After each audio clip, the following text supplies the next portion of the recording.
அதிகாரம் அடக்கமுடைமை நிலையின் நெறியாது அடங்கியான் தோற்றம் மலையினும் மானப் பெரிது. உறுதியான உள்ளமும் அத்துடன் ஆர்ப்பாட்டமற்ற அடக்க உணர்வும் கொண்டவரின் உயர்வு மலையை விட சிறந்தது என போற்றப்படும். எல்லோருக்கும் பொருந்தும் இந்த குரலோடு இந்த மக்கள் யார் பக்கம் நிகழ்ச்சிக்கு உங்கள் அனைவரும் அன்போடு வரவேற்கிறோம்.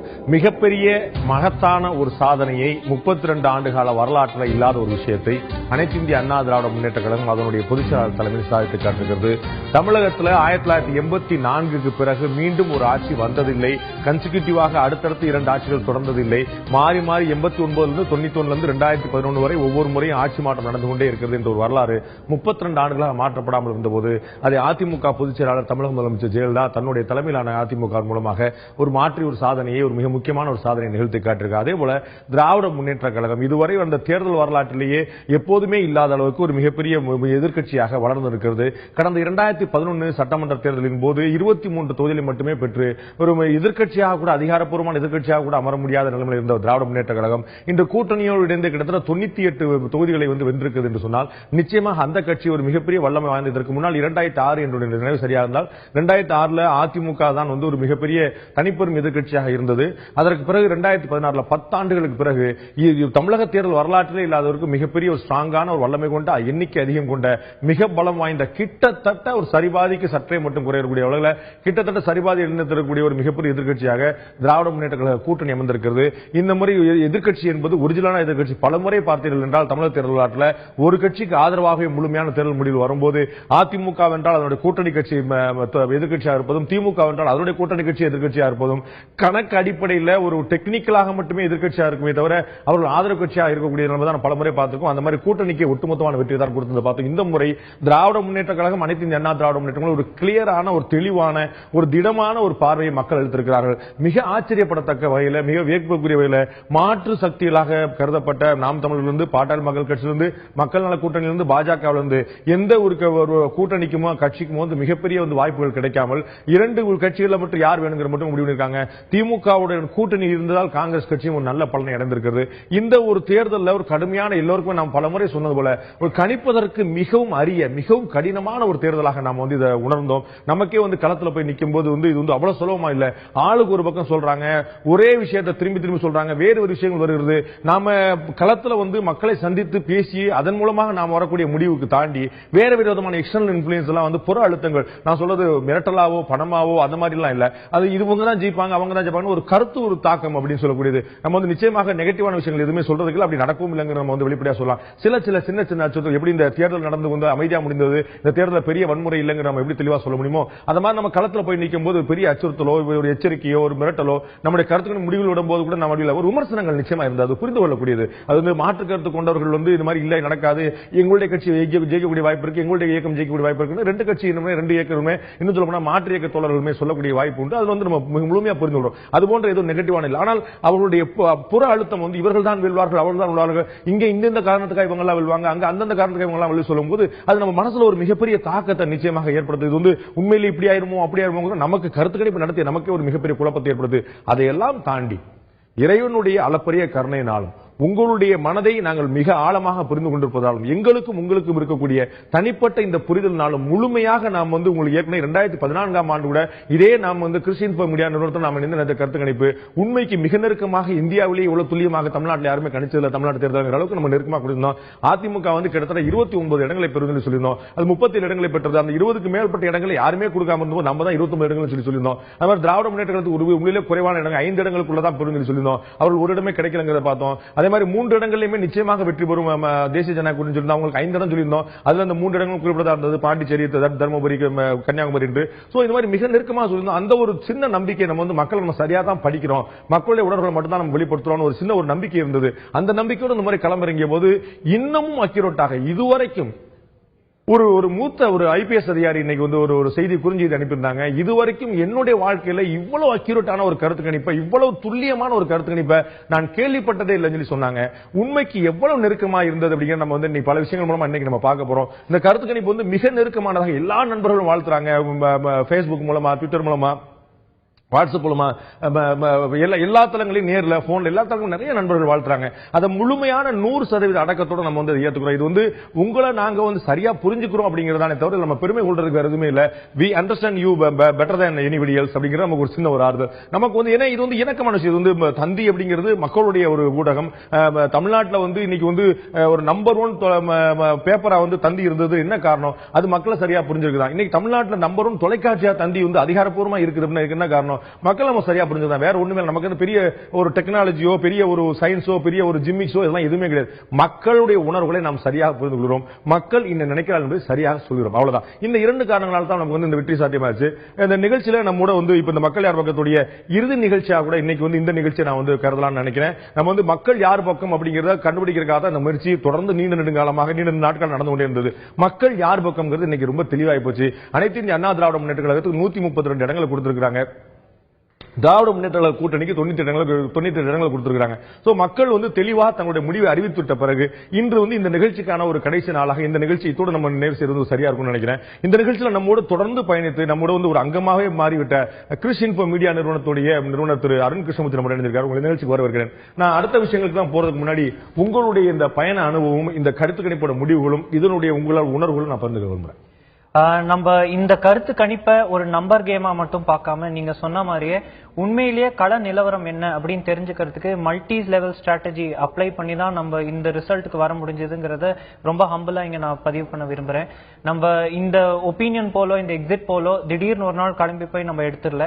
அதுக்கு முன்னாடி பல கட்ட சர்வேக்கள் நடத்தி மக்கள் மனசுல இருக்கக்கூடிய முக்கிய பிரச்சனைகள் டாஸ்மாகா இருக்கலாம், ஃப்ரீபீஸா இருக்கலாம், இந்த சென்ற அதிமுக அரசாங்கத்துடைய ரிப்போர்ட் கார்டா இருக்கலாம், வெள்ளமா இருக்கலாம், இதை பத்திலாம் தனிப்பட்ட முறையில அந்தந்த பாதிக்கப்பட்ட மக்கள் கிட்ட கருத்து கணிப்புகள் எடுத்து அதோட முடிவுகளை வெளியிட்டு அதுக்கப்புறமா தான் ஒப்பீனியன் போலுக்குன்னு ஒரு டைம் எடுத்து அந்த டைம்குள்ள நம்ம போய் அந்த டைம் ஃப்ரேம்ல இதை பண்ணி இதுக்கு நம்ம உண்மையா கொடுத்த எஃபர்ட் வந்து ஒரு சயின்டிபிக் அப்ரோச் கொடுத்தோம்.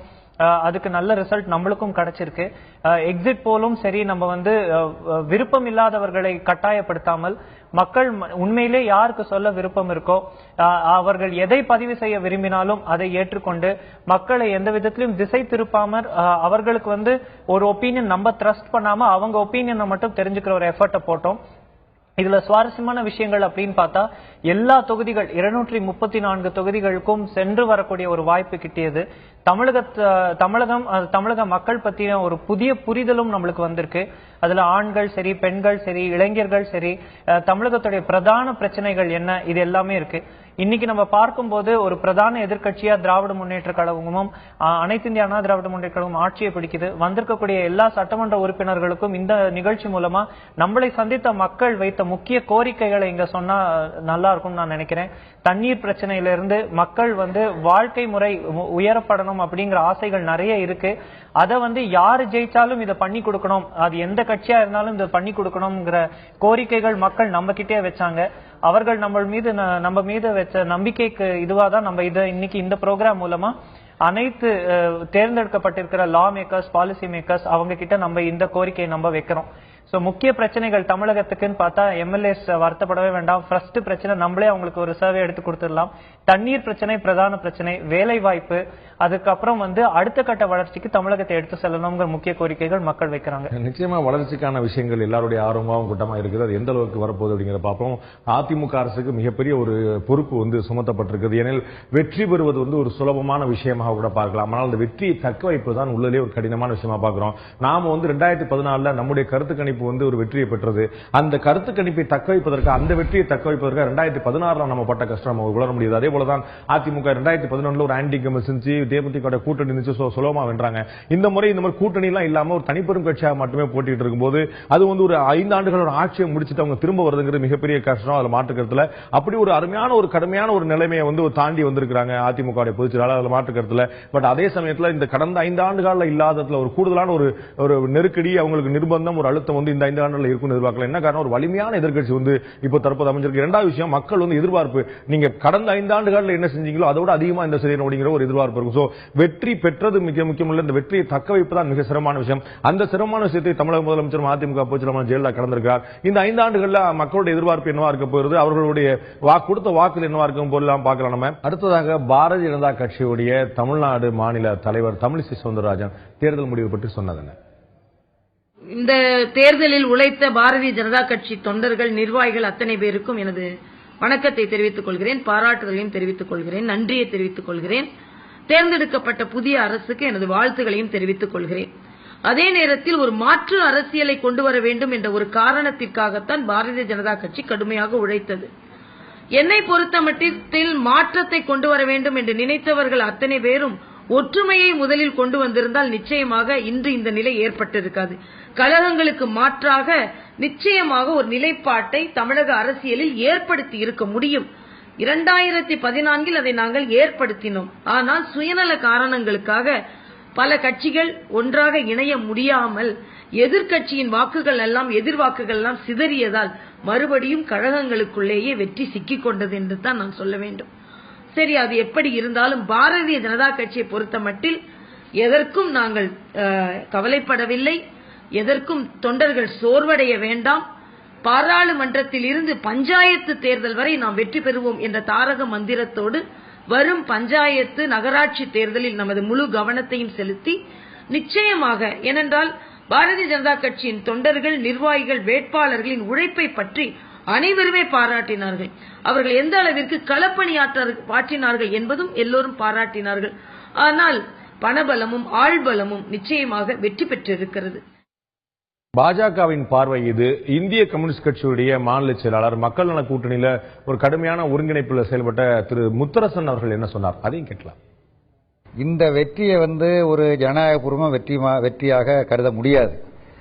நல்லா தெரியும், தமிழ்நாட்டுக்கு தெரியும், உலகத்திற்கே தெரியும், தேர்தல் ஆணையத்திற்கும் தெரியும். 2 கட்சிகளும், ஆண்ட கட்சியும் ஆளுகின்ற கட்சியும், 2 கட்சிகளும் போட்டி போட்டுக்கொண்டு 234 தொகுதிகளிலும் பணப்பட்டுவாடா செய்ததை எல்லோரும் அறிவோம். அதை யாரும் மூடி மறைக்க முடியாது. இந்த பணத்தின் மூலமாக அடைந்த இந்த வெற்றியை இருவரும் கொண்டாட முடியாது. இதற்காக உள்ளபடியே அவர்கள் ஜனநாயகத்தின் மீது நம்பிக்கை இருக்க இருவரும் வருத்தப்படணும். வெற்றிக்கும் தோல்விக்கும் ஆளுக்கு ஒரு காரணங்களை நம்மளால் பார்க்க முடிந்தது. ஒரு சிறிய இடைவெளி எடுக்க வேண்டிய நம்மளை இடைவெளிக்கு பிறகு 2 முக்கியமான விஷயங்களை சுருக்கமாக பார்க்க இருக்கிறோம். ஒன்று, நாம் தேர்தலுக்கு முந்தைய கருத்து கணிப்பு, தேர்தலுக்கு பிந்தைய கருத்து கணிப்பு, தேர்தலுடைய முடிவுகள், இதுல 3 என்னாச்சுன்னு பார்க்க போறோம். அடுத்ததாக யாரிடம் யாருக்கு எவ்வளவு வாக்கு பிரிஞ்சிருக்குது, யாருடைய வாக்கு எவ்வளவு எடுத்திருக்கிறாங்கன்னு பார்க்க போறோம். இன்னொரு முக்கியமான விஷயமாக, நாம் குறிப்பிட்டிருந்த அளவுக்கு சதவீத அடிப்படையில் எந்த அளவுக்கு கட்சிகள் வாங்கியிருக்காங்க, இது நாம் சொன்னது என்ன, நடந்தது என்ன, மக்கள் எந்த மாதிரி வாக்களிச்சிருக்காங்க, உங்களை நம்ம சரியா புரிஞ்சுக்குமா பார்க்க போறோம். ஏற்கனவே பல கருத்து கணிப்புகளை நடத்தி முடித்து நம்முடைய பல விஷயங்களை, மிக முக்கியமான விஷயங்களை நம்ம குறிப்பிட்டிருந்தோம். இன்னைக்கு நம்ம இந்த கருத்து கணிப்பு நடத்தி முடிச்ச போது என்னென்ன விஷயங்கள் வந்துருச்சு அப்படிங்கிற பார்க்கிறோம். குறிப்பா இன்னைக்கு பெற்ற வெற்றிகள்லயும் தோல்விகள்லையும் சில முக்கியமான விஷயங்கள், விஐபிக்கெல்லாம் நிறைய பேர் இருந்தாங்க, அவங்க எல்லாம் யார் அவங்களுக்கு என்ன ஆச்சு அப்படிங்கிற நம்ம பார்க்கலாம். நம்ம சென்னையை சுத்தி இருக்கக்கூடிய பகுதியில் நம்ம பார்க்கும்போது திருவொற்றியூர், ராயபுரம், குளத்தூர், அண்ணா நகர், எழும்பூர், விருகம்பாக்கம், சைதாப்பேட்டை, பல இடங்கள் நம்ம பார்க்கிறோம். சென்னையில் பல முக்கியமான பெருமகள் இருந்த கடுமையான பகுதி, கடுமையான ஒரு போட்டி ஏற்படுத்தின பகுதியும் கூட இந்த பகுதியில் ஒரு ஒட்டுமொத்தமாக பார்க்கும்போது இந்த இடத்துல என்னென்ன நடந்துன்னு பார்க்கும்போது, ஏற்கனவே நம்ம பார்த்தபோது குளத்தூர்ல மிகப்பெரிய வெற்றியை ஸ்டாலின் அவர்கள் பெற்றிருந்தாங்க. இதுல இப்ப ஒவ்வொரு தொகுதியா நம்ம பார்க்கலாம். அதுல சென்னையை சுற்றி இருக்கக்கூடிய பகுதியில் நம்ம பார்க்கும்போது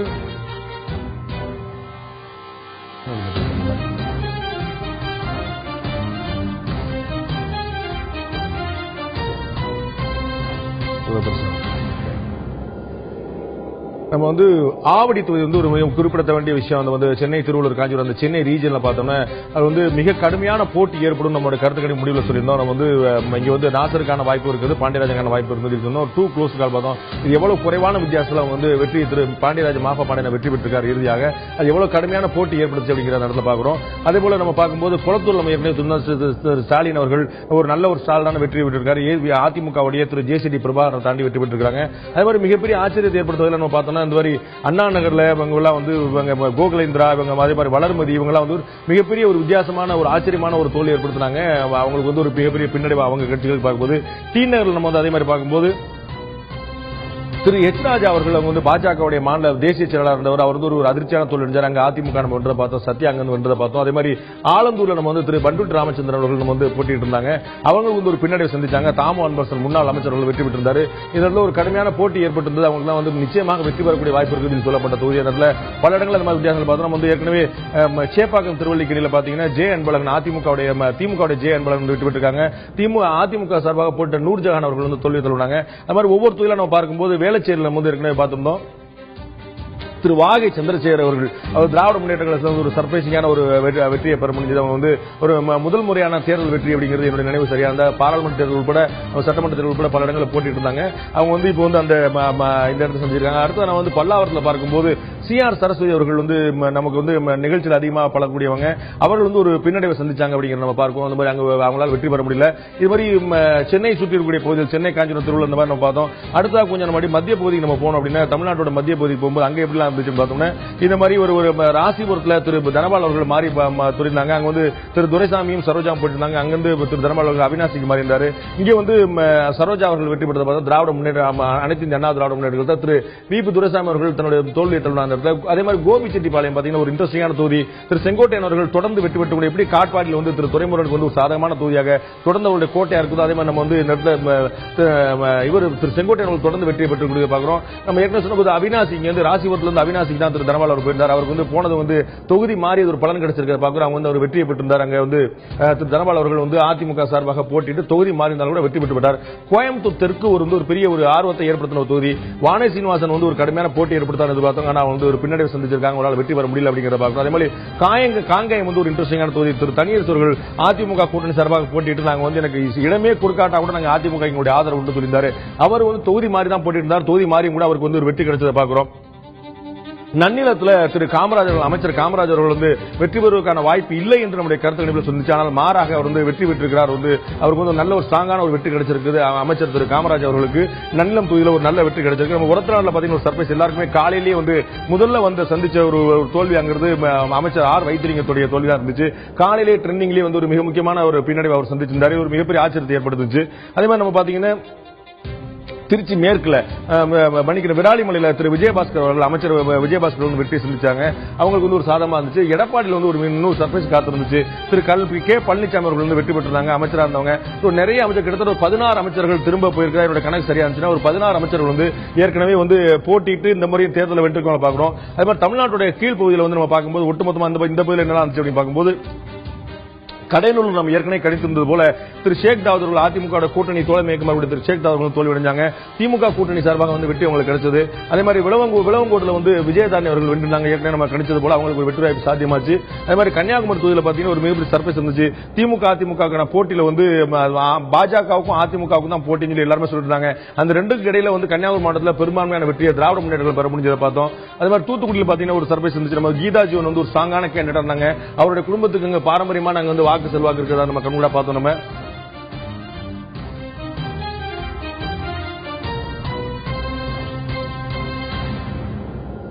அதே போல நம்ம வந்து இன்னொரு பகுதியை நம்ம பார்க்கலாம்.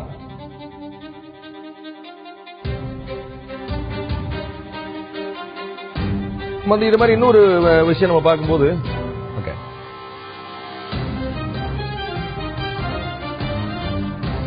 நாம வந்து அடுத்ததாக நம்ம சில விஷயம் பார்க்கும்போது இந்த நம்ம ஒட்டுமொத்தமாக வாக்குலாம் எவ்வளவு வாங்கினா நம்ம எப்படி கருத்து கணிப்பு நம்ம நடத்திருந்தோம் அந்த கருத்து கணிப்பு முடிவுகள் என்ன வந்துச்சு அப்படிங்கிற நம்ம பார்க்கலாம். அதுக்கு வந்து இந்த ஒட்டுமொத்தமாக 3 விஷயமா நம்ம வந்து பார்க்கலாம். பாஜக வந்து ஒரு இடமும் பெறாது அப்படிங்கிறது நம்முடைய கருத்து கணிப்போட முடிவா இருந்தது. அது வந்து தேர்தலுக்கு முந்தைய பிந்தைய அந்த 3லையுமே வந்து பார்த்தோம். அதில் வந்து அவங்களால பெற முடியல. மக்கள் நல கூட்டணி வந்து அதே மாதிரி எந்த இடத்தையும் பெற முடியல. பாட்டாளி மக்கள் கட்சி வந்து 2 இடங்களில் பெரும் சொல்லி தேர்தலுக்கு பிந்தைய கருத்து கணிப்பு சொல்லிருந்துச்சு. ஒரு இடங்களில் பெரும் சொல்லி சொல்லியிருந்தாங்க நம்ம தேர்தலுக்கு முந்தைய கருத்து கணிப்பு சொல்லிருந்துச்சு. ஆனால் வந்து தேர்தலுக்கு முந்தைய கருத்து கணிப்பு பிந்தைய கருத்து கணிப்பு அதுக்கப்புறம் முடிவில் 3மே பாஜகவுக்கும் மக்கள் நல கூட்டணிக்கு எந்த இடம் கிடைக்கல. தேர்தல் கணிப்புக்கு தேர்தலுக்கு முந்தைய கருத்துக்கள் ஒரு இடம் கிடைக்கும். தேர்தலுக்கு பிந்தைய கணிப்புல 2 இடம் கிடைக்கும் பாட்டாளி மக்கள் கட்சிக்கு. ஆனா எந்த இடமுமே இந்த பாட்டாளி கட்சிகளை பெற முடியல பார்த்தோம். திராவிட முன்னேற்ற கழகம் வந்து தேர்தலுக்கு முந்தைய கருத்து கணிப்புல 79 தொகுதிகள் கிடைக்கும். கிட்டத்தட்ட ஒரு 56 தொகுதியில் வந்து 2 க்ளோஸ் கால் வந்து கடுமையான போட்டி ஏற்படுத்த சொல்லியிருந்தோம்.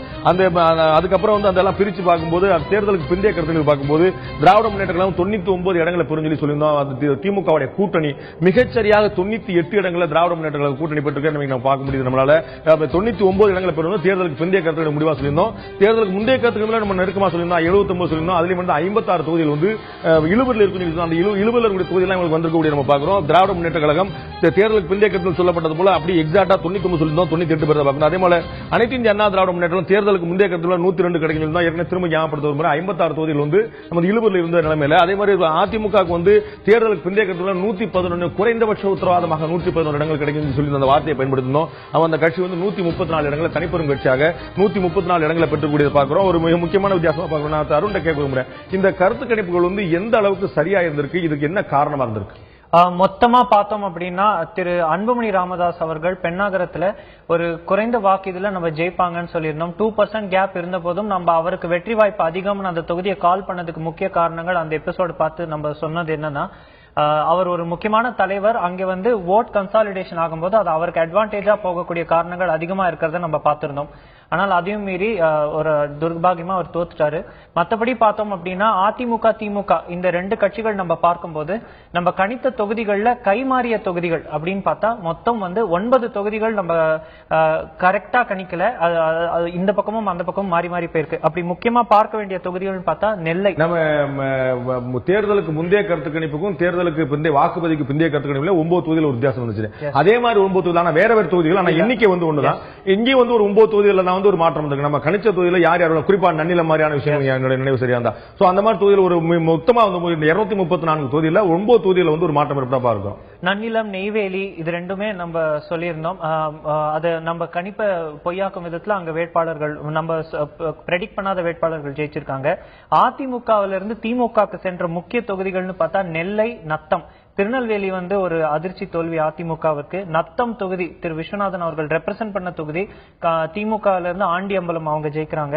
கன்னியாகுமரி, நாகர்கோவில் மறுபடியும் நம்ம அதிமுக செல்வதற்கு நாகர்கோவிலாவது நம்ம இழுபறியில வச்சு கன்னியாகுமரி மாவட்டத்திலே ஒரு சின்ன சர்ப்ரைஸ் இருந்தா நம்ம பார்க்கலாம். அதிமுகவுக்கும் பாஜகவுக்கும் தான் போட்டின்னு பல இடம் சொன்னாங்க. நம்ம பாஜக வெல்லும் சொன்ன தொகுதியிலோ இல்லாட்டி அதிமுக முன்னிலை இருக்கக்கூடிய தொகுதியில் ரெண்டு பேரும் முன்னிலை சொல்லி தொகுதியில கூட பலர் வந்து நாங்க தான் ஜெயிப்போம் நாங்க தான் ஜெயிப்போம் மாத்தி மாத்தி சொல்லிட்டாங்க. திமுக வந்து அந்த இடத்துல சத்தமே காட்டல. ஆனா ஒரு சர்ப்ரைசிங்கா வந்து பெரும்பான்மையான இடங்களில் திமுக கூட்டணி வந்து ஒரு ஸ்ட்ராங். நம்ம கிள்ளியூர், விளவங்கோடு, பத்மநாபபுரம், கொளச்சல் ஆகிய 4 தொகுதிகளுமே நம்ம கணிப்புப்படி திமுக கூட்டணிக்கு தான் கொடுத்திருந்தோம். பாஜக முக்கியமான வாக்கை பெறுவார்கள், 2வது இடத்துக்கு வருவாங்கன்னு நம்ம சொல்லியிருந்தோம். அதுவும் நடந்தது. நம்ம கன்னியாகுமரி மாவட்டத்தில் நம்ம செய்த ஒரு முக்கியமான பிழைன்னு பார்த்தா திரு MR காந்தி அவர்களுக்கு வாக்கு சதவீதத்துல நம்ம கொடுத்ததை விட அவர் அதிகபட்சமா வாங்கி அவர் 2வது இடத்துக்கு வந்தாரு. அந்த பிழைக்கும் மன்னிப்பு கேட்டுக்கிறோம். மற்றபடி பார்த்தா திமுகவிலிருந்து அதிமுகவுக்கு சென்ற முக்கியமான தொகுதிகள் திருவாடானை கருணாஸ் அவர்கள் ஜெயிக்கிறாங்க. கம்பம் திரு ராமகிருஷ்ணன் கருணாஸ் வந்து அவரே வந்து நான் தோத்தாலும் தோத்துருவேன், எனக்கு சரியா வேலை நடக்கணுங்கிற கவலை அவரே பெருந்தார். அது மீறி வந்து வெற்றியும் பெற்றிருக்கார். ஒரு 8000 வாக்கு வித்தியாசத்துல அவர் ஜெயிக்கிறாரு. கம்பம் தொகுதி ஒரு 12000 வாக்கு வித்தியாசத்துல அதிமுக ஜெயிக்கிறாங்க. தேனி மாவட்டத்தில் இருக்கிற 4 தொகுதிகளும் அதிமுக தக்க வச்சுக்கிறாங்க. மதுரையும் தேனியும் அதிமுக நல்ல அளவுல கை கொடுத்து மதுரை மெயின்ல திமுக போன தொகுதிகள்னு பார்த்தா மதுரை சென்ட்ரல், மதுரை ஈஸ்ட். நம்மளுடைய கணிப்பு 100%. மதுரை தேனியில திமுக வந்து வெற்றி பெறாம அதிமுக வந்து பெருவாரியான தொகுதியில பெற முடிஞ்சதுக்கு அழகிரி ஃபேக்டர் ஏதாவது ஒரு காரணமா இருக்கும் சொல்ல முடியுமா? அதாவது திரு அழகிரி ஃபேக்டர் அப்படின்னு பேசுறதுக்கு பதிலா அதிமுக பலமா இருக்குது அப்படிங்கறதையும் பேசலாம். திரு அழகிரி அவர் வந்துதான் தொடர்ந்து சொன்னார். அவரே வந்து இந்த அளவுக்கு திமுக வந்து இவ்வளவு பெரிய வெற்றி பெறுமான்னு அவர் எதிர்பார்த்து பார்த்ததில்லை. ஏன்னா வந்து திமுக தோத்துரும் அவர் வந்து சொல்லிட்டு டிராமா பண்றாங்க. கடுமையான விமர்சனத்தை மற்றவர்களை விட அதிகமான விமர்சனத்தை திரு அழகிரி வச்சிருந்தார். இப்போ வந்து அவருடைய ஸ்ட்ராங்கான ஹோல்டு சொல்லக்கூடிய பதில வந்து திமுக பின்னாடி சொல்லும்போது அவருக்கு வந்து ஒரு ஆறுதல், அப்பா நம்ம இல்லன்னா ஒரு இழப்பு ஏற்படும் ஒரு என்னோட ஏற்படலாம் நினைக்கிறேன். அப்படி இல்ல, இது நம்ம எப்படி புரிஞ்சுக்கணும் அப்படின்னா சமூகம் சார்ந்த வாக்கு, கட்சி செல்வாக்கு, தலைவர்கள், உள்ளூர் தலைவர்கள். முக்கியமா மதுரை ஈஸ்ட் தொகுதி எடுத்துக்கிட்டோம்னா திமுக ஜெயிச்சதுக்கு முக்கிய காரணம் அங்க இருக்கக்கூடிய அந்த வேட்பாளர், திராவிட முன்னேற்ற கழகத்தின் வேட்பாளர். அவர் வந்து இன்னைக்கு இருக்கக்கூடிய கட்சி இன்ஃப்ராஸ்ட்ரக்சர் வச்சுக்கிட்டு இன்னைக்கு இருக்கக்கூடிய தலைமை கீழே தான் அவருடைய சொந்த செல்வாக்குல தொகுதியில் அங்க ஜெயிக்கிறாரு. மற்றபடி நம்ம மதுரை தொகுதிகள்லாம் நம்ம பார்த்தோம் அப்படின்னா இதுக்கு முன்னாடி திமுக இருந்து அதிமுக போன இன்னொரு முக்கியமான தொகுதி குன்னூர் தொகுதி. படுகர் இனத்துல இருந்து ஒரு வேட்பாளர் நிறுத்தல அப்படின்னு திமுக பயங்கர அதிருப்தி இருந்து நமக்கே நிறைய பேர் தொலைபேசியில சொன்னாங்க. நாங்க வந்து எங்களுடைய உணர்வுகள் வந்து அவங்க காயப்படுத்திட்டாங்க, அவங்களுக்கு எங்களுக்கு ஒரே ரெப்ரசன்டேட்டிவ் அவர் தான் இருந்தாங்க, அந்த பிரதிநிதிக்கான வாய்ப்பு கிடைக்காம போயிருச்சு அப்படின்னு சொல்லிட்டு அந்த வேட்பாளர் தேர்தல் வந்து ஏடிஎம்கே அலையிலேயே திமுக ஜெயிச்ச தொகுதியில ஒரு 4000 வாக்குகள் வித்தியாசம் தான், பெரிய வெற்றி பெற்றல. 4000 வாக்கு வித்தியாசத்துல அதிமுக வராங்க. மதுரை பத்தி பேசும்போது Melur, Cholavandan, Madurai north, Madurai south west எல்லாத்துலயுமே அதிமுக. இது மதுரையில மட்டும் இல்ல, கோவை, ஈரோடு, அதுக்கப்புறம் திருச்சி நகர பகுதிகள், இந்த மாதிரி பல நகர பகுதிகளில் சென்னையை தவிர்த்து பல நகர பகுதிகளில் சென்னையில கூட சபர்பன் ஏரியாஸ்ல நிறைய இடத்துல அதிமுக. அதுதான் நான் கேட்கணும்னு நினைச்சிட்டு இருந்தேன். நம்ம வந்து பொதுவா சொல்லும் போது எப்படி பெண்களுடைய வாக்கு வந்து அதிமுக போகணும்னு சொல்றாங்க, மேற்கு மாவட்டங்கள்லாம் அதிமுக பெல்ட் சொல்றாங்க. அது மாதிரி ஒரு மித்து இருந்துச்சுன்னா நகர்ப்புற பகுதியில் வந்து திராவிட முன்னேற்ற கழகத்துக்கான செல்வாக்கு நிறைந்த பகுதிகள், கிராமப்புற பகுதியில் தான் அதிமுக செல்வாக்கு நிறைந்த பகுதிகள். அப்படிதான் இந்த ரிசல்ட் பிரதிபலிக்குதா? இல்ல, சென்னையில இருக்கக்கூடிய நகர்ப்புற பகுதிகள் சில தொகுதிகளை தவிர பல முக்கிய நகர்ப்புற தொகுதிகள், அதுவும் முக்கியமா கோவை எடுத்துக்கிட்டோம் அப்படின்னா சிங்காநல்லூர் ஒரு தொகுதியை தவிர கோவையை சுத்தி இருக்கக்கூடிய, கோவை மாநகரத்தை சுத்தி இருக்கக்கூடிய அனைத்து தொகுதிகளுமே அதிமுக. கவுண்டம்பாளையம், சூலூர், தொண்டாமுத்தூர்ல எல்லாம் அமைச்சர் அவர் வந்து லீட் எடுக்கிறது ஒரு பிரம்மாண்ட வெற்றி பெறாங்க. அதுக்கப்புறம் திருப்பூர் நார்த், சவுத், சேலம்ல நம்ம கணிச்ச மாதிரி இந்த தொகுதிகள் எல்லாமே நம்ம கணிச்சதுக்கு எக்ஸாக்டா வந்திருக்கு. சேலம் நார்த் ஒரு தொகுதியை தவிர சேலம் சவுத், வெஸ்ட் எல்லா தொகுதிகளிலுமே அதிமுக தான் வெற்றி பெறாங்க. அதிமுகவுடைய கோட்டையாக இருந்த சில ஊரக பகுதிகள், நத்தம் போன்ற தொகுதிகளில் திமுக வெல்றாங்க. முதுகுளத்தூர் இது போன்ற தொகுதிகளில் திமுக. அதே மாதிரி நம்ம கணித்த முக்கிய தலைவர்கள், வெற்றி வாய்ப்பை இழக்கக்கூடிய முக்கிய தலைவர்கள்ல நம்ம விஜயகாந்த் வந்து 3வது இடம் அப்படிங்கறது வந்து ரொம்ப கவலையோட, ரொம்ப ஒரு யோசனையோட சொன்னா இதுதான் வருது அப்படின்னு சொல்லி நம்ம வந்து 3வது இடமா இருக்க சரி என்ன நம்ம இருக்க வழக்கம் போல என்ன இருக்குதோ அதுதான் சொல்லணும்னா சர்ப்ரைசிங்கா அவர் 3வது தான் பெற்றிருக்காரு. டெபாசிட் கூட வாங்க முடியலங்கிற ஒரு மிகப்பெரிய ஆச்சரியம். நம்மளுடைய வாக்கு விகிதாச்சாரத்தில் அவ்வளவு பெரிய வித்தியாசம் இல்ல, ஒரு கடுமையான போட்டி இருந்தது. ஆனால் 3வது இடங்கிறத நம்ம வந்து சொல்லியிருந்தோம். இவ்வளவு பெரிய பின்னாடி அவருக்கு எதனால ஏற்படுது? நான் கூட ஒரு நகைச்சுவா சொல்லிட்டு இருந்தேன், எனக்கு ஓட்டு போறீங்களோ இல்லையா, விஜயகாந்த் மட்டும் ஓட்டு போடாதீங்கன்னு சொல்லி எல்லா வேட்பாளரும் சொல்லிட்டாங்களோ என்னமோ தெரியல. விஜயகாந்த் மட்டும் போடாதீங்க, யாருக்கு போட்டாலும் பரவாயில்ல சொல்லிட்டாங்க தெரியல. விஜயகாந்த் வந்து அவ்வளவு பெரிய ஒரு ஸ்ட்ராங்கான பேஸ் இருந்த இடம் அவங்களுக்கு. உளுந்தூர்பேட்டைங்கிறது அவங்களுக்கு சென்டிமெண்டலான இடமும் கூட. கண்டிப்பா கோவை சவுத், திண்டிவனம், உளுந்தூர்பேட்டை இந்த 3 தொகுதிகளுக்கும் நம்ம கொடுத்த ப்ரெடிக்ஷன் பாத்தீங்கன்னா 3 இடங்கள்லயுமே, பாப்பிரெட்டிப்பட்டியும் எடுத்துக்கணும், இந்த 4 இடங்கள்லயுமே 1, 2, 3 பேருக்குமே விகிதாச்சார இதுபடி பெரிய கேப் ஒன்னும் இருக்கல. ஆனா நம்ம கோவை தெற்க எக்ஸ்பிளைன் பண்ணும்போது ஒன்னு சொன்னோம், 2வது 3வது இடத்தில் இருக்கிற யாரேனும் ஒருத்தர் அதிபயங்கரமா ஒரு வாக்கை இழப்பாங்க, அது வந்து ஃப்ரண்ட்ல இருக்கிறவருக்கு அட்வான்டேஜ் போய் நல்ல லீடு கொடுக்கும். அதுதான் இந்த 4 தொகுதிகளிலுமே நடந்திருக்கு. அதுக்கு ஏற்றாற் போல ரிசல்ட்டும் அமைஞ்சிருக்கு. பல இடங்களில் நம்ம இதை கண்கூடா பார்க்க முடியும். 1, 2க்கு தான் போட்டின்னு சொல்லும்போது 1, 2 மோதிட்டு இருக்கும்போது 3 வந்து வந்துட்டு பல செயல்களை பார்க்கலாம். அடுத்த நம்ம வந்து வாக்கு விகிதம் வந்து எந்த அளவுக்கு வந்து பிரியும் அப்படிங்கறத நம்முடைய கருத்து கணிப்பிலையும் சொல்லியிருந்தோம். அது வந்து எந்த அளவுக்கு வந்து நடைமுறையில் வந்திருக்கு அப்படிங்கறத பார்க்கலாம். நாம் தமிழர் இயக்கம் வந்து அவங்க வந்து 1.1 விழுக்காடு வாங்கினாங்க. அவங்க தனியா நம்ம வந்து அவங்க குறிப்பிட்டு சொல்ல நம்ம வந்து பிற கட்சிகள் அப்படிங்கிற பட்டியலில் சேர்த்தோம். நாம் தமிழர் தனிப்பெரும் கட்சியாக 234 தொகுதியில் போட்டிட்டு அவர்கள் வந்து 1.1 விழுக்காடு வாக்களை பெற்றிருக்கிறாங்க. அவங்களுக்கு நம்ம கணிப்பு நம்ம வந்து முன்னாடி சொல்ல தனியா. பாரதிய ஜனதா கட்சி கிட்டத்தட்ட 6.3 விழுக்காடு வாக்குகளை பெறும் சொல்லியிருந்தோம். அவங்க வந்து 2.8 விழுக்காடு, ஒரு 3 விழுக்காடு ஆவரேஜா ஒரு 3 விழுக்காடு வாக்குகளை வந்து பாஜக தனிப்பெரும் கட்சியாக பெற்றிருக்கிறத நம்ம பார்க்கிறோம். அதோட மக்கள் நல கூட்டணி வந்து கிட்டத்தட்ட 10.3 விழுக்காடு பெறுஞ்சிருந்தாங்க. நம்ம சொல்லியிருந்தோம் கணிப்புல ஒரு 5.2 விழுக்காடு மாறி இருக்கிறது வந்து மிகப்பெரிய குறைவான ஒரு வாக்கு விகிதத்தை ஒட்டுமொத்தமா அவங்க எல்லாமே சேர்ந்தே கிட்டத்தட்ட ஒரு சராசரியாக 1 விழுக்காடு கூட வர முடியாத நிலைமை மக்கள் நல கூட்டணி பெற்றிருக்க பார்க்கிறோம். ஒரு மிகப்பெரிய அதிர்ச்சி வியப்பு அவங்களுக்கு கூட ஏற்படுத்தி பார்க்கிறோம். அதனால பாட்டாளி மக்கள் கட்சி வந்து 8 விழுக்காடு வாக்களை பெறக்கூடிய வாய்ப்பு இருக்குன்னு சொல்லியிருந்தோம். அவங்க வந்து 5.3 விழுக்காடு வந்து தனிப்பெரும் கட்சியாக வட மாவட்டங்கள் ஒரு ஸ்ட்ராங்கான பேஸ் கொண்டு அவங்க வட மாவட்டங்கள் நிறைய வாக்குகளை பிரித்த பிளவுபடுத்திய கட்சி பாட்டாளி மக்கள் கட்சி. ஒரு அதிர்ச்சியான தோல்வி இருந்தது. அவங்க ஒட்டுமொத்தமா எத்தனை இடத்துல வெல்ல முடியாங்கிறதாலே அவருடைய முதலமைச்சர் வேட்பாளர் நிறுத்தப்பட்ட திரு அன்புமணி அவர்கள் வெற்றி பெற முடியாமல் போனது அந்த கட்சியை பொறுத்தளவுக்கு மிகப்பெரிய ஒரு செட்பேக்காக பார்க்க வேண்டியது. நிச்சயமாக நம்ம சொன்ன ஏற்கனவே சொன்ன தேதி தான் இருக்கணும். 1, 2 இடையில கடுமையான போட்டி இருக்கும், 3 வந்து ஜெயிச்சு போறதுக்கான வாய்ப்பு இருக்குன்னு அந்த இடத்துல அந்த மாதிரி நடந்திருக்க பார்க்கணும். திராவிட முன்னேற்ற கழகம் வந்து 34.8 விழுக்காடு வாக்களை பெறும் நாம் கணித்திருந்தோம். அவர்கள் 39 விழுக்காடு வாக்களை பெறக்கூடிய பார்க்கிறோம். அதுபோல அனைத்து இந்திய அண்ணா திராவிட முன்னேற்ற கழகம் 37.4 விழுக்காடு பெறக்கூடிய சொல்லியிருந்தோம். அது 40 விழுக்காடு வாக்களை பெறும். இந்த வித்தியாசம் பாத்தீங்கன்னா 34க்கு 30 நாம் கணித்ததுல அதிமுக திமுக வாக்கு வித்தியாசம் 3 விழுக்காடுக்குள்ள தான் இருக்கு. பாத்தீங்க 3 விழுக்காடுக்கு உள்ளதா, 3 விழுக்காடு முழுமையா சொல்ல முடியாது. 34.8 37.4 இது நாம் கணித்தது. வாக்கு வித்தியாசம் பாருங்க, இந்த பக்கம் 39 பிளஸ் 41 40.8 41 39 41 2 விழுக்காடு வாக்கு தான் வித்தியாசம். இவர்களுக்கு வாக்கு விழுக்காடுக்கான வித்தியாசத்தை மிக சரியா கணிச்சிருக்கோம். வாக்குகளோட அப்ராக்சிமேட் ரேட் மிகச்சரியா கணிச்சிருக்கோம். இங்கே இவர்கள் பெற முடியாத வாக்குகளை எல்லாமே இவங்க 2 பேரும் ஷேர் பண்ணிட்டாங்க பார்க்கிறோம். திரு அருண், உங்களுடைய பார்வை இந்த வாக்கு வித்தியாசத்தை நம்ம பகிர்ந்து கொண்டது, நம்ம கணிச்சது, இந்த கட்சிகள் பெற்றது, இவர்களுக்கு கொடுத்திருந்த வாக்குகள் முழுமையா வந்து அங்க வந்திருக்க நம்ம பார்க்கிறோம். எஸ், முக்கியமா பாரதிய ஜனதா கட்சிக்கு வந்து கன்னியாகுமரி மாவட்டம், கோவை, வேதாரண்யம் தொகுதி போன்ற பகுதிகளில் ஒரு கணிசமான வாக்கை பெறாங்க. அதுவும் முக்கியமா கன்னியாகுமரி மாவட்டத்தை பொறுத்த வரைக்கும் ஒரு 3 தொகுதிகளில் 2வது இடத்துக்கு பாரதிய ஜனதா கட்சி வராங்க. அது மட்டும் இல்லாம மக்கள் நல கூட்டணியில ஒரு பெரிய வாக்கு சரிவு ஏற்பட்டதுதான் இந்த தேர்தலில் ஒரு அதிர்ச்சி. ஏன் அப்படின்னு பாக்குறோம் அப்படின்னா பாரதிய ஜனதா கட்சியும் பாட்டாளி மக்கள் கட்சியும் அவர்களுடைய வாக்கு வங்கியை தக்க வைத்துக் கொண்டு ஒரு ஸ்டெப் அட்வான்ஸா போறாங்க. மக்கள் நல கூட்டணியில் இருக்கக்கூடிய பிரதான கட்சியான எதிர்க்கட்சியான தேமுதிக வந்து பயங்கர சரிவை சந்திக்கிறாங்க. ஒரு 2.5% கிட்ட தான் வராங்க. அப்படி வரும்போதுதான் மக்கள் நல கூட்டணியில் இருக்கிற மற்ற கட்சிகளுடைய வாக்கு சதவீதம் பார்த்தா 1% கீழே இருக்கு. புதுதாக ஆரம்பிக்கப்பட்ட நாம் தமிழர் கட்சியை விட கம்மியான வாக்கு சதவீதத்தை மதிமுக, கம்யூனிஸ்ட் போன்ற எல்லா கட்சிகளும் பெறும்போது அது ஒரு பெரிய அட்வான்டேஜா இல்லாம அந்த மக்கள் நல கூட்டணிக்கே வாக்கு சரிவு ஏற்பட்டிருக்கிறத நம்ம பாக்குறோம். நீங்க வந்து பொதுவா அரசியல் ரீதியான கருத்துக்களை நீங்க சொல்றதுல நீங்க வந்து எது அனலிட்டிக்கலா நீங்க கண்கூடா பாக்குறீங்களா அது மட்டும் சொல்ல. பட் எனக்கு வந்து வியப்பு ஏற்படுத்துற விஷயம், நாம் தமிழர் புதிதாக களம் கண்ட ஒரு கட்சி.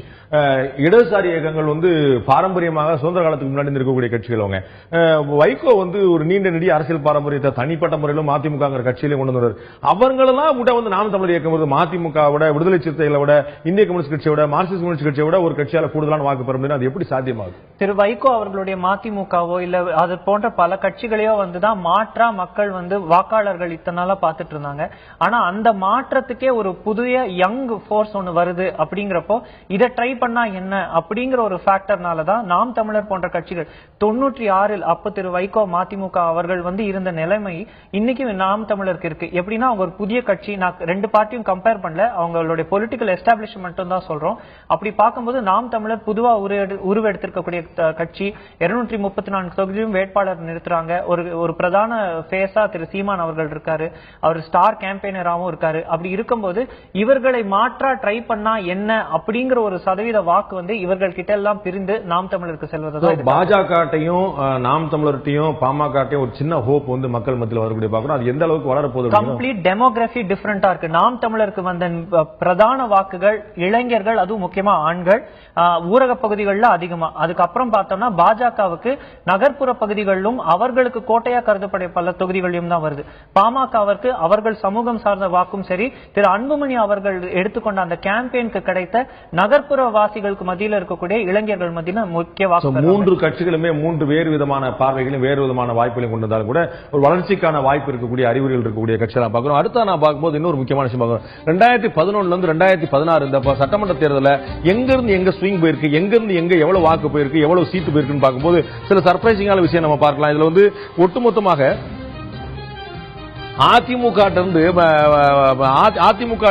IUML இந்திய யூனியன் முஸ்லீம் லீக் கட்சி வந்து ஒரு சீட்டை நம்ம வந்து அதிமுக பெறக்கூடியது பார்க்கிறோம். அதே போல ஏடிஎம்கே வந்து மக்கள் நல கூட்டணியிலிருந்து ஏடிஎம்கே 2 சீட் கூடுதலா கிடைக்கிற பார்க்கிறோம். அதே போல திமுக வந்து இந்திய மார்க்சிஸ்ட் கம்யூனிஸ்ட் கட்சி பெற்றிருந்த தொகுதியிலிருந்து 2 தொகுதியில் வந்து திமுக 2011 இருந்து 2016 ஒப்பிட்டு பார்க்கும்போது யார் யாருடைய சீட்டுகள் எல்லாம் யார் யார் பகிர்ந்துக்கிட்டாங்க. அதிமுகவும் திமுகவும் தான் அந்த 2 கட்சிகள் தான் ஒரு அறுதி பெரும்பான்மை நம்ம சீட்டுகளை பெறக்கூடியது பார்க்கிறோம். யார் யாருக்கு யாருக்கு போச்சு அப்படிங்கிற பார்க்கும்போது சில வியப்பான விஷயங்கள் நம்ம கிடைச்சதை பார்க்கிறோம். அதே போல தேமுதிகவுடைய 12 சீட்டுகள் வந்து திமுக தேமுதிக கடந்த முறை அடைந்த பலனை முழுமையாக அறுவடை செய்த ஒரு கட்சியாக திமுக இருக்கிற பார்க்கிறோம். தேமுதிக 12 இடங்கள் வந்து திமுக போகக்கூடியது பார்க்கிறோம். அதுபோல திமுக வந்து தன்னுடைய 22 தொகுதியில தக்க வச்சிருந்த பாக்குறோம். அந்த கடந்த முறை பெற்ற 22 தொகுதியில் தக்க வச்சு பாக்குறோம். 18 தொகுதியில் வந்து கடந்த முறை பெற்றதை அவங்க வந்து தக்க வச்சுக்கிறாங்க ஒட்டுமொத்தமா.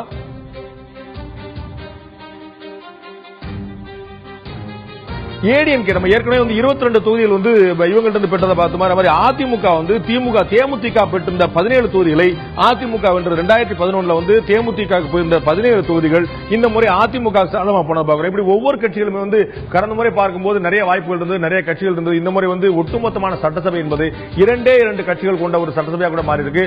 அங்க வந்து நிச்சயமாக காங்கிரஸ் கட்சிக்கு ஒரு இடம் இருக்கிறது, திமுக கூட்டணியாக தான் நிறைய போடும். ஒரு ஆக்டிவான எதிர்கட்சியாக வந்து அது எதிர்கட்சி ஆளுங்கட்சி என்ற 2 துருவங்களா பார்க்கலாம். காங்கிரசும் திமுக கிட்டத்தட்ட 98 இடங்களை பெற்றிருக்காங்க. அதிமுக வந்து தனிப்பெரும் கட்சியாக 132 இடங்களை பெற்றிருக்காங்க. வேற யாருக்குமே இடம் இல்ல மாதிரி 232 தொகுதிகளுக்கான முடிவு வந்திருக்கும் போது 232 தொகுதியிலுமே 3 கட்சிகள் மட்டுமே பெற்றிருக்கு. அதுவே ஒன்று திராவிட முன்னேற்ற கூட்டணியில் இருந்து பெற்றிருக்கிறது. இதுவரைக்கும் தேர்தல் வரலாற்று இல்லாத விஷயமா இருக்கு. இன்னும் 2 தொகுதிகளுக்கு தேர்தல் நடக்க இருக்கிறது. வரக்கூடிய 23ஆம் தேதி 23ஆம் தேதி தஞ்சாவூருக்கும் அரவக்குறிச்சிக்கும் சட்டமன்ற தேர்தல் நடக்க இருக்கிறது. 25ஆம் தேதி அந்த 2 தொகுதிகளுக்குமான வாக்காளர் வாக்கு எண்ணிக்கை நடக்க இருக்கிறது. அதுல வந்து யார் வெல்ல போறாங்க போட்டாங்க. இப்ப இவங்க திமுகவுடைய டேலி 98 அப்படிங்கிறது 100 மாற போதா, அதிமுக டேலி 132 134 மாற போதா அப்படிங்கிற பொறுத்து வந்து பார்க்க வேண்டியிருக்கு. அதுக்கு ஒரு வாரம் பார்த்து வேண்டியிருக்கு. தேர்தல் கட்சியில திரு சீமான் திரு வைகோ எல்லாருமே அந்த பிரச்சாரத்தெல்லாம் அடுத்த கட்டத்துக்கு ஆரம்பிச்சாங்க. நாம் இன்று இந்த நிகழ்ச்சியை நிறைவு செய்கிறோம். இன்றோடு இந்த மக்கள் யார் பக்கம் நிகழ்ச்சியை நிறைவு செய்கிறோம். உங்களோடு நாம் தொடர்ந்து பயணித்தோம். இந்த பயணம் வந்து மிக இனிதாக இருந்தது. மிக கடினமான சந்தர்ப்பங்களிலும் கூட மிகப்பெரிய ஆச்சரியம், மிகப்பெரிய மகிழ்ச்சி, மிகப்பெரிய நிறைவு நமக்கு என்ன உங்களுடைய மனதை நம்மால் சரியா படிக்க முடிந்தது. நாம் பலமுறை சொன்னது போல இந்த கருத்து கணிப்பு இந்தியாவிலேயே வேறு யாருமே செய்து பார்த்தால. வட மாநிலங்களிலிருந்து தேசிய அளவில் இருக்கக்கூடிய தொலைக்காட்சி நிறுவனங்கள் ஒரே ஒரு தொலைக்காட்சி நிறுவனம் அதிமுக வந்து முன்னிலை பெறுந்தாங்க. அவங்க கூட அதிமுக முன்னிலை சொல்லியிருந்தாங்களே தவிர திமுக எவ்வளவு பெறுங்கிறத பிற கட்சிகளுக்கு பெறுவதற்கான வாய்ப்பு இருக்கும் சொல்லி அவங்க கிட்ட 40 தொகுதியில் வந்து பிற கட்சிகள் பெறும் சொல்லியிருந்தாங்க. திமுக கூட்டணி 70க்கு மேல போவாங்கன்னு சொன்னாங்க. ஆனா நாம வந்து அதிமுக திமுக பிற கட்சிகள் என்று அத்தனையுமே அந்த மிக துல்லியமாக சொல்லணும். இந்த அளவுக்கு மிக துல்லியமா யாருமே சொல்ல முடியலங்கிற ரொம்ப அடக்கத்தோட நம்ம சொல்லிக்க முடியும். அதற்கான காரணம் என்ன உங்களுக்கு நாம் சரியா புரிந்து கொண்டதான். நம்ம வந்து தொடர்ந்து இந்த பயிற்சி இந்த முயற்சி நம்ம சொன்ன ஒருவேளை இந்த கருத்து தப்பா இருந்தா கூட நம்ம வந்து உணர்ச்சி படுறது இல்ல. இது ஒரு இன்னொரு பயிற்சியாக தான் நம்ம எடுத்துருப்போம் மாற்று கருத்துல. திரு அருண் கிருஷ்ணமூர்த்தி, உங்களுடைய சுருக்கமான இறுதியான பார்வை இந்த டிராவல் பத்தி. பல பேர் சொன்னது கருத்து கணிப்புல ஒரு விஷயத்த சொல்லிட்டு வாக்க மாற்றி அளிப்பாங்கன்னு. மக்கள் அட்லீஸ்ட் நம்ம கருத்து கணிப்புல நம்ம கிட்ட சொன்ன மாதிரியே வாக்களிச்சதுக்கு நன்றி தெரிவிச்சுட்டு 2019 நாடாளுமன்ற தேர்தலுக்கும் இதே மாதிரி நம்மளுக்கு உறுதுணையா இருக்கணும் கேட்டுக்கிறேன். அதற்கு முன்னாடி கூட நிறைய வாய்ப்பு இருக்கு. நம்ம சொன்னது அவங்க வந்து கேட்டு வாக்களிச்சா நான் நினைக்கல. அவங்க என்ன வாக்களிக்க போறாங்களோ நம்ம சரியா பல்ஸ் பிடிச்சிட்டோம். சொன்ன மாதிரியே பண்ணாங்கன்னு அவ்வளவுதான். உங்கள்ட்ட சொன்னது வந்து கரெக்டா சொன்னாங்க. ஆஃப்கோர்ஸ் நம்ம ஏற்கனவே பலமுறை சொன்னது போல இது வந்து கேள்வித்தாளை கொடுத்து நீங்கள் அதிமுக வாக்களிப்பலாம் திமுக வாக்களிப்பலாங்கிற பேட்டர் நம்மகிட்ட கிடையாது. நம்மகிட்ட எந்த கேள்வித்தாளும் கிடையாது. நம்மகிட்ட ஒரு ஷீட் உண்டு. அது வந்து அவங்க யார் வாக்கு சொன்னாங்க.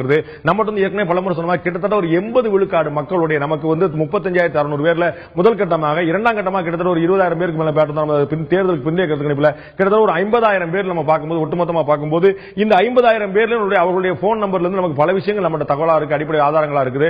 அவர்கள்ட்ட நம்ம வாங்கின பேப்பர் எல்லாமே நாமளா ஃபில் பண்ண பேப்பர் தானே தவிர அவர்கள் சொன்ன பேப்பர் தானே, அவர்கள் ஃபில் பண்ண பேப்பர்ல ஏன்னா வந்து கேள்வித்தாளை கொடுத்த பாணியில் நம்ம செய்யல. மூடு மேப்பிங்கிற முறையில் அவரோட பேசி கிட்டத்தட்ட 14-15 கேள்வி மேல அவரோட உணர்வை புரிந்து கொள்ளக்கூடிய நம்ம நிறைய வித்தியாசமான அனுபவங்களா இருந்தது. ஒருத்தர் வந்து அதிமுக நல்லாட்சி பண்ணிருக்கா அப்படின்னா இல்லங்க அப்படின்னு சொன்னாரு. அப்ப நீங்க திமுக வாக்களிங்களா? இல்லங்க திமுக வாக்களிக்க முடியாது. சரி, மாற்று சக்திகள்லாம் வந்து அவங்களுக்கு வாக்களிப்பாங்க, அவங்க எல்லாம் ஜெயிக்க மாட்டாங்களா? சோ 3 முரண்பட்ட பதில் வந்து ஒருத்தர் சொல்றாரு. அப்ப இந்த வாக்கு எங்க போகும் சொல்றதுலாம் நம்ம செபாலஜி, நம்முடைய அறிவியல், நம்முடைய அனுபவம் இது எல்லாத்தையுமே பயன்படுத்த வேண்டியிருக்கு.